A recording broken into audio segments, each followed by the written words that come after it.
Bismillahirrahmanirrahim. Assalamualaikum warahmatullahi wabarakatuh.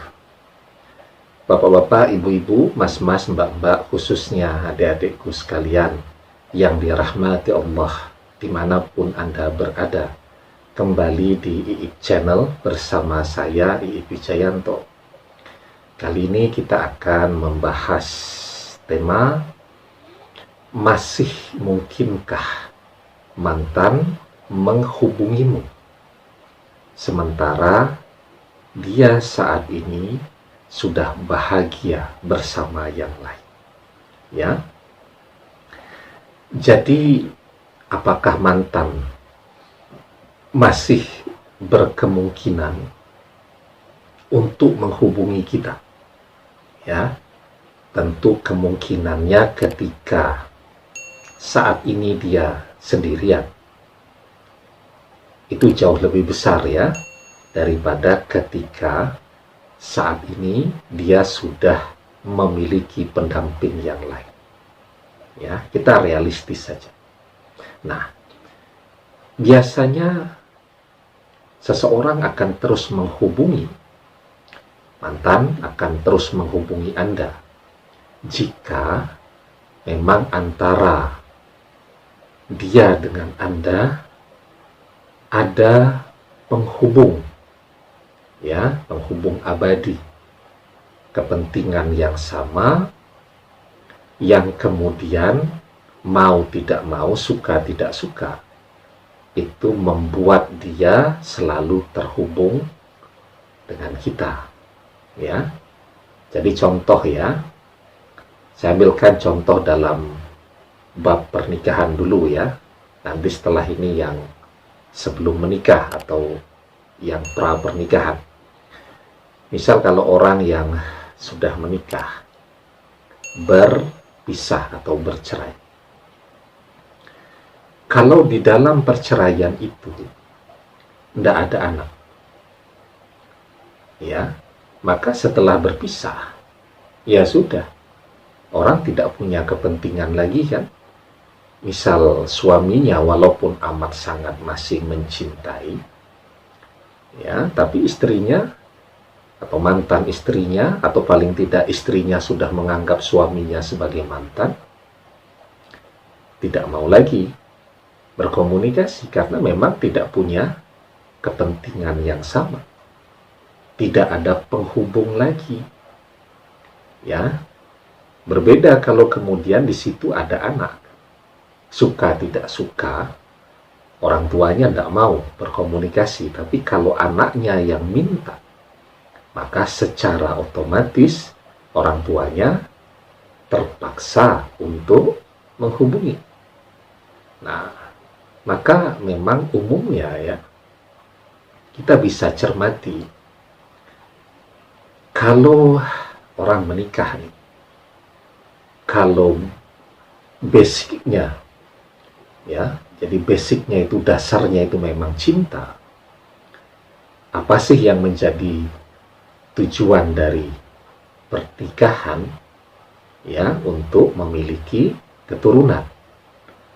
Maka orang tidak akan ragu-ragu, kan, untuk segera punya momongan. Itu kalau memang basicnya adalah cinta. Karena banyak tuh menikah misal tidak mau punya anak, menunda. Argumentasinya yang masih kuliah, yang masih pendidikan S2, macam-macam lah, ya. Nanti terpaksa cuti kuliah, tetap harus membayar dan seterusnya, ya. Tapi bahwa itu menunjukkan ketika orang menikah dan tidak segera menginginkan punya momongan, apalagi kalau usia memang sudah tidak muda, ya, ya, maka itu adalah jawaban bahwa yang bersangkutan menikah bukan karena faktor cinta, ya, ya, mungkin ada hal yang bisa dia manfaatkan lah, misal dari suaminya ini, ya, lumayanlah dapat orang untuk ngantar ke sana kemari, ya, tidak membayar kan, karena suami. Begitu ya. Nah, jadi ketika orang memang saling mencintai, maka punya momongan itu adalah tujuannya saat orang menikah. Walaupun bisa jadi ya, di dalam proses perjalanannya, basicnya cinta kemudian berpisah. Misal karena si laki-laki berkhianat kan, sangat mungkin juga. Tetapi karena di situ sudah ada anak, maka mereka akan selalu terhubung. Kalau orang tidak punya basic cinta tadi, ya, dia memang sudah memprediksi kalau dia sudah beres dengan kuliahnya, maka dia akan pergi, kan begitu. Nah, ini kalau ada anak repot nih, maka dia memilih pilihan tentu untuk tidak punya anak. Jadi menikahnya having fun saja, ya.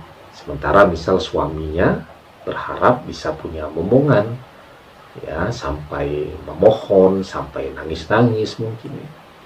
Nah, jadi begitu ya.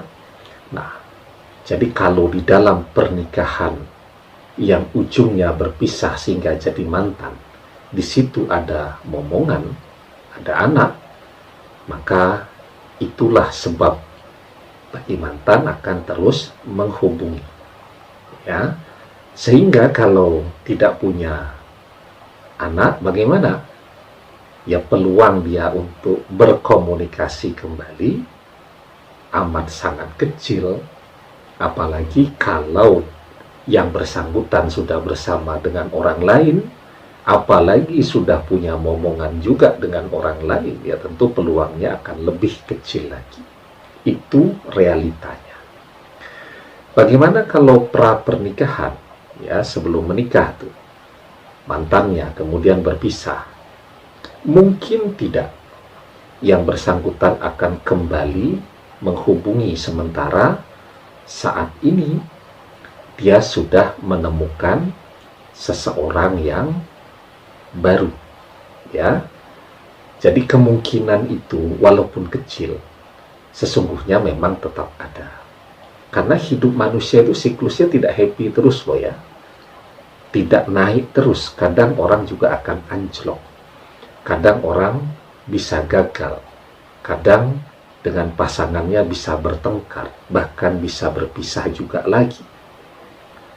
Maka saat orang sedang bahagia nih, mantan sedang bahagia, ya tentu dia tidak akan pernah menghubungi kita. Ya, mungkin ketika hubungannya tadi kandas, dan mungkin dia melihat Anda masih sendiri, mungkin disitulah, ini mungkinnya sampai 3 kali, mungkin disitulah dia akan mencoba menghubungi Anda kembali, ya. Tapi terlepas dari itu, ya, misal seperti yang saya ceritakan di awal tadi, karena tidak punya momongan, kemudian sesuatu dan lain hal terjadi dan berpisah, mantan, ya, memutus silaturahmi, memutus persaudaraan, memutus komunikasi sama sekali, ya. Dia bisa mungkin bahagia di dunia, ya. Ya, bahagia di dunia itu ya dengan segala naik turunnya, ya. Hari ini bahagia, besok suaminya selingkuh, ya sedih lagi. Nah, itu namanya kebahagiaan di dunia. Tetapi dia akan kehilangan kebahagiaannya di akhirat kelak, ya. Karena apa? Karena dia telah memutus silaturahmi dan komunikasi. Sementara Anda kan tidak pernah memutus komunikasi dengan dia. Kapanpun dia bersedia berkomunikasi, tentu Anda akan menerimanya dengan senang hati. Di dalam sebuah hadis dijelaskan, la yadkhulul jannata qati'un tidak akan masuk surga orang yang memutuskan persaudaraan. Ya, demikian. Semoga bermanfaat. Wallahu a'lam bishawab. Billahi taufik wal hidayah. Assalamualaikum warahmatullahi wabarakatuh.